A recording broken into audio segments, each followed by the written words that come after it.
Majburiy ijro byurosining Farg'ona viloyati boshqarmasi tomonidan Farg'ona viloyati yuridik texnikumi yoshlari bilan yuzma-yuz suhbat o'tkazildi. Uchrashuv davomida yoshlarning kelajak rejalari, kasb tanlash jarayoni, shuningdek, oliy ta'lim muassasalariga kirish uchun olib borilayotgan tayyorgarlik masalalari muhokama qilindi. Kasbiy faoliyatning o'ziga xos jihatlari, sohadagi yangiliklar va ushbu tizimda faoliyat boshlashlari uchun zarur tavsiyalar berildi.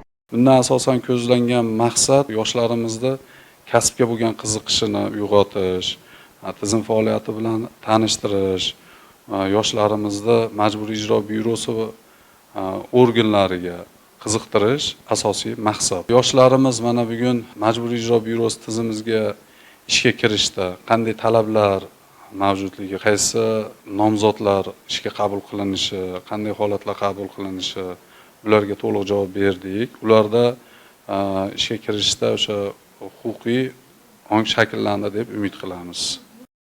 Shuningdek, mutaxassislar tomonidan yoshlarning kelgusidagi rejalari tinglandi. Aniq maqsadlar qo'yish, intizom hamda muhit inson kamolotiga ta'sir ko'rsatishi barobarida katta natijalarga yetaklash ta'kidlandi. Qiziqtirgan savollariga batafsil javoblar oldilar. Yoshlar amaliy ish jarayonlari bilan ham tanishdilar. Bu kabi uchrashuvlar yoshlarni qo'llab-quvvatlash, yangi bilim va ko'nikmalarni egallashlarida hamda ularni kelajakka ishonch bilan qadam tashlashlarida muhim ahamiyat kasb etadi.